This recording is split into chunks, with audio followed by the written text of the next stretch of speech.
Hello people, my name is Seven, and this is every effervescent weapon coming from the Commander Lilith and the Fight for Sanctuary DLC from Borderlands 2.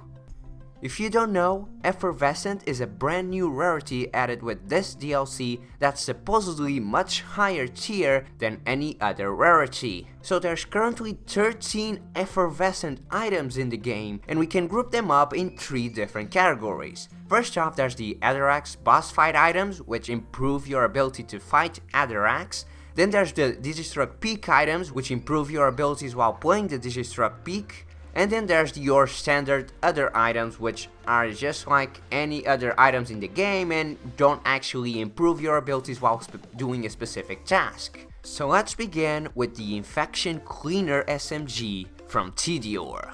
You can get this weapon from any new Pandora soldier anywhere in this DLC, though I'd recommend going to the Mount Scarab Research Center, as that's where most of the soldiers are at. Out of all the effervescent weapons, the Infection Cleaner is probably the easiest one to get, just because there's so many new Pandora soldiers everywhere, and you probably already have one just playing through the story. In terms of performance, the Infection Cleaner is nothing but an Avenger with an incendiary element to it. It has extra damage and an extra magazine size, coupled with a very fancy reload, which will spray bullets everywhere as it bounces through the battlefield. You also get passive ammo regen with it. The Infection Cleaner is one of the lesser impressive effervescent weapons in the game, as it just pretty much is an Avenger with fire element. Which means that, compared to the Avenger, it's only better when fighting flesh enemies. Honestly, it isn't a bad weapon and I'll always pick it up off the ground, but you could do better. Next up, the Nirvana SMG from Maliwan. Similar to the Infection Cleaner, the Nirvana is simply a reskin of another legendary weapon. In this case, it's the Hellfire. It features high magazine size and a very high incendiary chance and effect damage. Similar to the Hellfire, success with this weapon will depend on the type of enemy that you're facing. If you're fighting a flesh enemy, the Nirvana will definitely do very well. However, if you're fighting a shielded or an armored enemy, you're gonna have a very hard time. Essentially, a big portion of the damage you'll be dealing will come from that fire specialization, and so if your enemies are resistant to that element, you're not gonna be dealing that much damage. You can get the Nirvana from any badass saplings that you fight while playing through the story. But overall, the Nirvana, I'll take it over the Infection Cleaner, but that's about it. The Hot Mama Sniper Rifle from Jacobs. You can get this weapon from Lieutenant Hoffman in Mount Scarab Research Center. However, this guy is very hard to kill. He has a very beefy shield with a very short recharge time. So bring in a shock weapon and just pound him with bullets. This guy took me a very long time to kill. The Hot Mama is one of the few Jacobs weapons that actually features an element. In this case, it's fire, and hopefully you can see a theme here. Almost every weapon is fire, and this is no exception. The Hot Mama features increased damage, reload accuracy, and fire rate, which actually makes it a pretty good sniper rifle. It's not as good as something like the Pimpernel, but if you're not using a Pimpernel and just using a random sniper rifle, this one is actually pretty good. It also has a voice module, which is a sexy MILF talking to you, if that's what you like. Cool. Yeah. You ready to pull the trigger? Next up, the Whirlburn Torque Rocket Launcher. The Whirlburn can be acquired from Lieutenant Bosun in the Doll Abandon, and is located on the other side of a pipe that only opens after you complete the main story and have a specific quest to come here. This rocket launcher is very similar to the Nukem RPG, as it shoots a very big nuclear mushroom cloud in an arc, meaning that it has very short range. However, the Whirlburn is able to compensate for that with its huge damage and huge splash damage range. Just make sure not to kill yourself with it. In terms of performance, the Whirlburn is best used as a fight for your life rocket launcher, as it is able to kill pretty much any enemy in just a few shots, and you don't even have to aim well.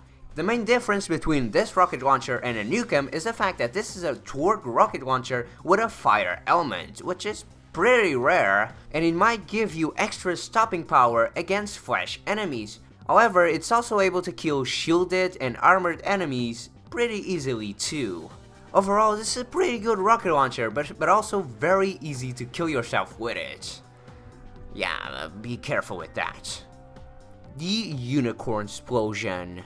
I already made a video about this gun, but all you need to acquire it is have the mysterious amulet from Mr. Miz in the Tiny Tina DLC equipped, and feed Bud Stallion some iridium. There it is. Best gun in the game. It's a torque shotgun that shoots shiny unicorns around that explode on impact. It's very similar to a sword Splosion, only this time you're shooting unicorns instead of swords. The version that I got only shoots one, but I've seen some other shotguns being able to shoot more unicorns at once. However, you can also do this by using the drunk effect from the Grog nozzle. Look at those unicorns. So many, so majestic.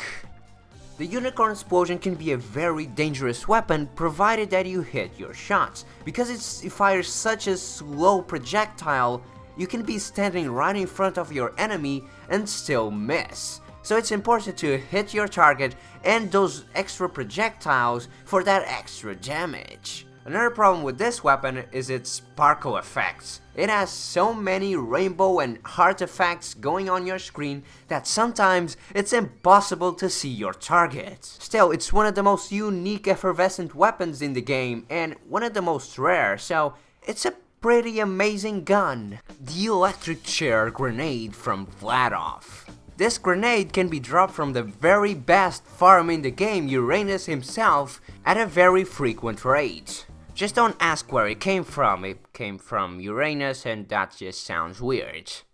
This is an amazing grenade capable of dealing massive amounts of shock damage. It's a Tesla grenade, meaning that it will deal constant shock damage to anyone that's near it. Plus, it'll also shoot a bunch of shell grenades that will also explode and deal tons of damage. Honestly, if you want a Tesla grenade, this one or the next one are probably the best ones to get. The other effervescent grenade is called the Antifaction, also made by Vladov, only this time it's a fire Tesla grenade that'll shoot tons and tons of shell grenades around it. Similar to the electric chair, this grenade has a very large effect radius, and it's able to take down flesh enemies very easily. However, because it's fire, it's very weak against armored and shielded enemies. But honestly, these two grenades are probably some of the best Tesla grenades in the game, so that's cool. And that concludes all of the items in our standard weapons category. Next up, we'll be looking at the effervescent items that are specifically designed to help you take down Hathoraks. And these are the Retainer Maliwan Shield, the Mouthwash Relic, and the Toothpick Assault Rifle. You can get the relic very easily just by completing the main story of this DLC, and it will be the final quest reward. As for the toothpick and the retainer, they're acquired in the same place, and that is sandworms in the burrows. Having all of these equipped in the boss fight arena will give you extra damage, movement speed, and jump height, which are very helpful for the Hathoraks fight. The Toothpick Assault Rifle is an effervescent assault rifle made by Doll, and it shoots 8 unlisted projectiles at once. However, each round fired will consume 6 ammo per shot, which means that if you aim down sights and you try to burst fire, you can only shoot 2 bursts before you need to reload. This makes it a very difficult weapon to use. You're always gonna be reloading it every time.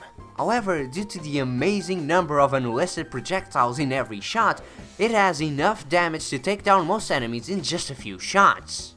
Because of these characteristics, this gun is pretty much only useful for the Hathoraks boss fight in conjunction with the Retainer Shield and the Mouthwash Relic.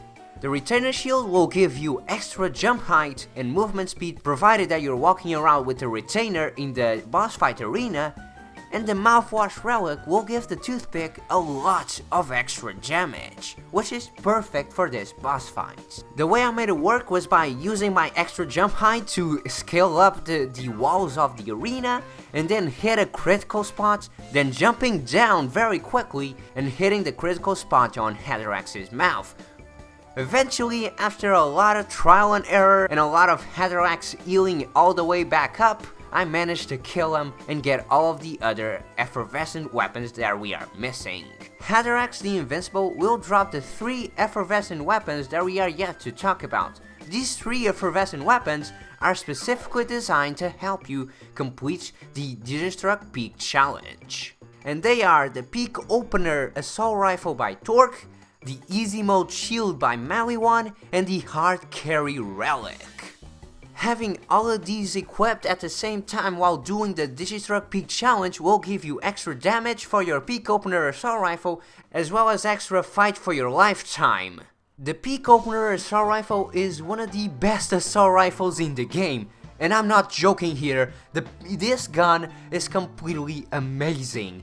It's very similar to the Kerr Blaster Legendary Assault Rifle, only this time instead of exploding once and then dropping 1 shell grenade, this gun will explode once and then drop 3 shell grenades.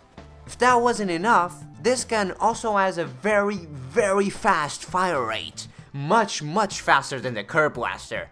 And while the initial shots will deal shock damage, the shell grenade explosions will deal explosive damage. In case you haven't noticed, in my opinion, the Peak Opener Assault Rifle is the best effervescent weapon in the game. If your target is just standing still, you can shoot so fast and deal so much damage from the initial shots and the shell grenades, it's incredible. If you haven't tried the Peak Opener Assault Rifle, I recommend that you do. Kill Hathorach, grab the assault rifle, and just completely wreck everyone that you meet. So yeah, that's all the effervescent weapons in the game. So anyways, I hope you enjoyed, thank you for watching, and I guess I'll see you next time. Bye-bye.